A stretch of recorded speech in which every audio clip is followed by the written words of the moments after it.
It's up to him to tell his leadership to launch a counterattack, which probably would have wiped out half of our population. Нельзя больше ждать, не теряем времени. Мы не успеем ответить, ты должен принять решение. ስታኒስላቭ ፔትሮቭ እና የ1983ቱ ቀውስ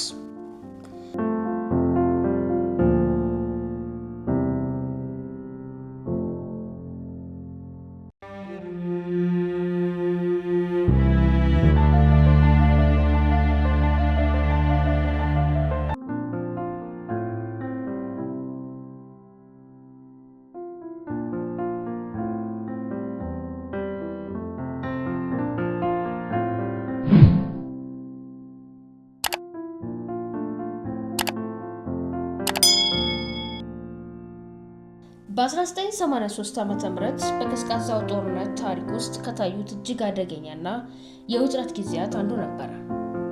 በዩናይትድ ስቴትስ እና በሶቪየት ህብረት መካከል ያለው ግንኙነት ወደ ታችኛው ነጥብ ወርዶ ነበር።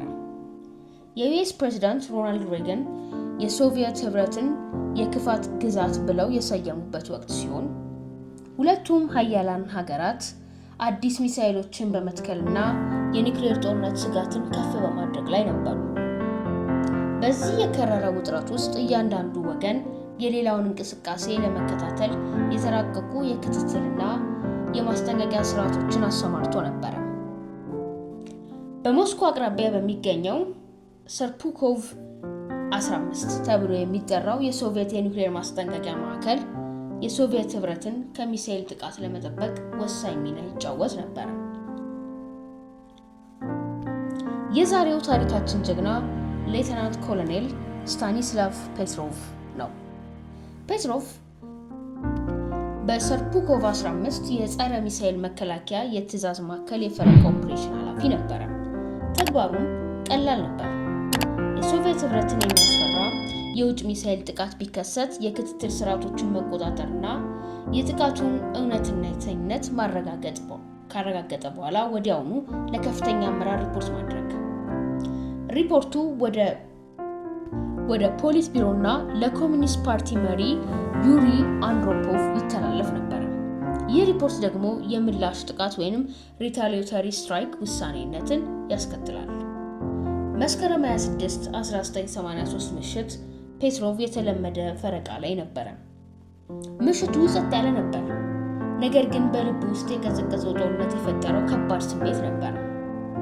ማንም ሰው በዚያን ጊዜ በተፈጠረው ውጥረት ውስጥ የኒውክሌር ጦርነት ይጀምራል ብሎ አላሰበም። ነገር ግን የመከሰቱ ዕድል ዜሮ አልነበረም። የሞት ፍርድ የሚመስለው አስደንጋጭ ክስተት የተከሰተው ከእኩለ ሌሊት በኋላ ነበር። ማዕከሉ በድንገት በከፍተኛ ድምፅ ጮኸ። የኮምፒውተር ማያ ገጾች ላይ ከታች በኩል አዲስ መልእክት ብልጭ ድርግም አለ። ላውንች። ከሴፕቴምበር 1 ጀምሮ የአሜሪካ ጦር አንድ የደቡብ ኮሪያ አየር መንገድን ወይንም KL 007 በስተት ተኩሶ ከጣለ በኋላ የነበረው ውጥረት በከፍተኛ ደረጃ ጨምሮ ነበር። አሁን ደግሞ የሶቪየት ስርዓት የዩናይትድ ስቴትስ የመጀመሪያው ሚሳኤል እንደተኮሰች አስታወቀ። የፔትሮቭ አይኖች ወደ ማያ ገጹ አፈጠጡ። ስርዓቱ የዩኤስ ሚሳኤል ካምፕቤል እና ኤርፎርስ ቤዝ እየመጣ እንደሆነ ያመለክታል። ሁኔታው አስፈሪ ነበር። በእሱ እጅ ውስጥ የሰው ልጆችን ዕጣ ፈንታ የመወሰን ኃይል ነበረ። የኒውክሌር ጦርነት መጀመሩን ለአመራሩ ለማሳወቅ የሚያስፈልገው ጊዜ አጭር ነበረ። አመራሩ ምላሽ ለመስጠት የሚቀረው ጊዜ ከ20 ደቂቃ ያነሰ ነበረ። የመጀመሪያው የማስጠንቀቂያ ደውል ሰርፑኮቭ 15 ሲያናውጥ ሌተናንት ኮሎኔል ስታኒስላቭ ፔትሮቭ ወዲያውኑ እርምጃ መውሰድ ነበረበት። ስርዓቱ ጥቃቱን ያሳውቃል። እሱ ግን የጥቃቱን እውነተኝነት የመፈተሽ ኃላፊነት ነበረበት። ለሱ የተሰጠው ጊዜ በጣም አጭር ነበረ። ከ15 እስከ 20 ደቂቃ ውስጥ ሚሳኤሉ የሶቪየት ህብረትን ከመምታቱ በፊት ውሳኔውን ማስተላለፍ ነበረበት። የሱ ሪፖርት ጥቃት ተፈጽሟል የሚል ከሆነ የሶቪየት አመራር ጥቂት ደቂቃዎች ውስጥ የምላሽ ጥቃት እንዲፈጸም ትዕዛዝ ይሰጣል። ይህም በምድር ላይ ያለውን ህይወት የሚያጠፋ ጦርነት መጀመሩ ማለት ነው። ፔትሮቭ የማስጠንቀቂያውን መብራት ብልጭ ልትገም ሲል ተመለከተ። ሁሉም ባልደረቦቹ በድንጋጤ ተውጠው ነበረ። ፔትሮቭ በጥንቃቄ የስርዓቱን መረጃ የተመለከተ ሳለ አደጋው ይበልጥ ከፋ። ኮምፒውተሮቹ አሁን ሁለተኛ፣ ሶስተኛ፣ አራተኛ እና በመጨረሻም አምስተኛ የዩኤስ ሚሳኤሎች ወደ ሶቪየት ህብረት እየመጡ እንደሆነ ማሳየት ጀመሩ። በመረጃ ማዕከል ውስጥ ያለው የማስጠንቀቂያ ድምፅ ወደ አደጋ ደረጃ ከፍ አለ። ይህም ሚሳኤሎቹ ጥቃት ጀምረዋል የሚል ግልጽ መልእክት ያስተላልፋል። ፔትሮቭ በውስጥ ጥልቅ ግጭት ውስጥ ነበር። በስልጠናው መሰረት 5 ሚሳኤሎች ሲታዩ ይህ በእርግጠኝነት የአሜሪካ ጥቃት መጀመሩን ያመለክታል። እናም ለከፍተኛ አመራር በፍጥነት ሪፖርት ማድረግ ነበረበት። በሎጂክ መሰረት በሁለቱም ሀያላን ሀገራት መካከል የኒውክሌር ጦርነት ከተጀመረ አሜሪካ ጥቃቱን የምትጀምረው በ5 ሚሳኤሎች ብቻ አይደለም። ለመጀመሪያ ጊዜ የሚፈጸም ጥቃት ከሺዎች የሚቆጠሩ ሚሳኤሎች በድንገትና በአንድ ጊዜ የሚፈጸም መሆን ነበረበት። 5 ሚሳኤሎች ምክንያታዊ ያለ የጥቃት መጠን ነበር።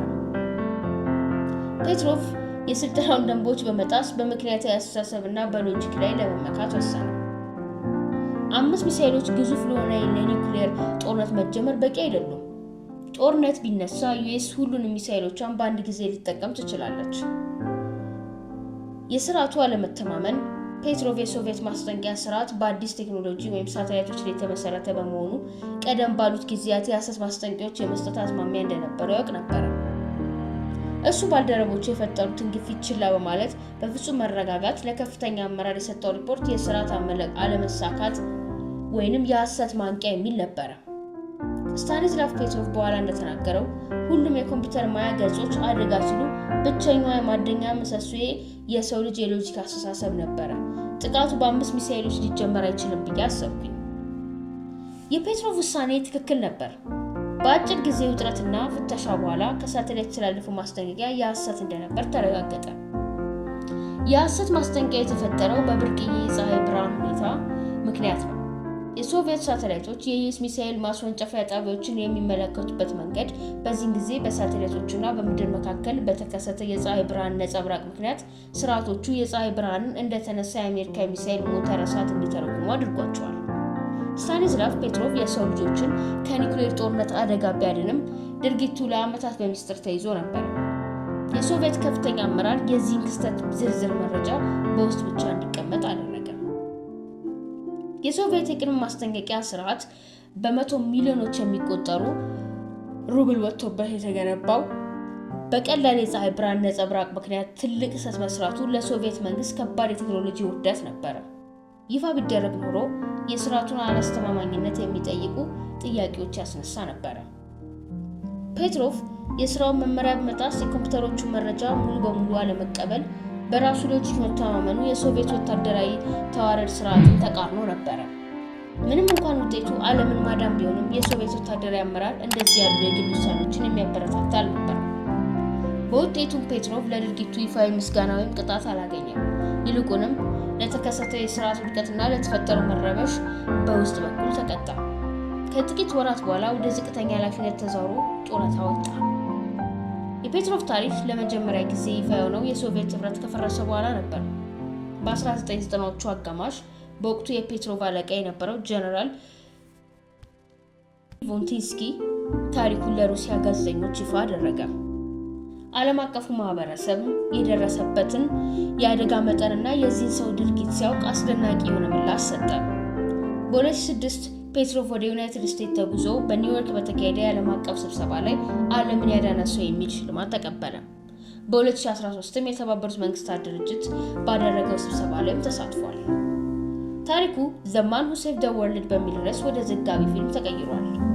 ፔትሮቭ በ2017 ዓ.ም ህይወቱ ሲያልፍ ዓለም አቀፉ ማህበረሰብ ለትህትናው፣ ለጀግንነቱና በዚያ ወሳኝ የደቂቃ ጊዜ ውስጥ ላሳየው ጥበብ አክብሮቱን ገልጿል። የፔትሮቭ ድርጊትና የ1983 ቀውስ እውነተኛ ትርጉም በኒውክሌር ጦርነት ዘመን ውስጥ ባለው በስህተት የመጀመር ስጋት ላይ ያተኩራል።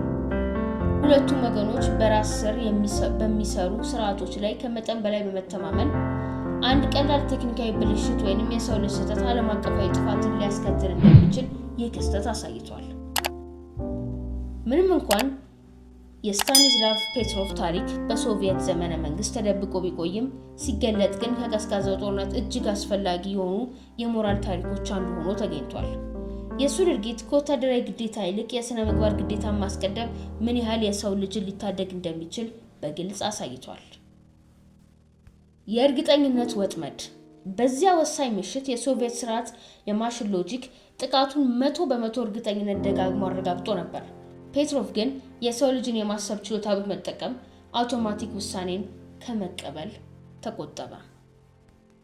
ስታኒስላቭ ፔትሮቭ ምንም ባለማድረግ የዓለምን የወደፊት ዕጣ ፈንታ ለመወሰን የሚያስችለውን የመጨረሻውን የሰው ልጅ ምሪት ሰጠ።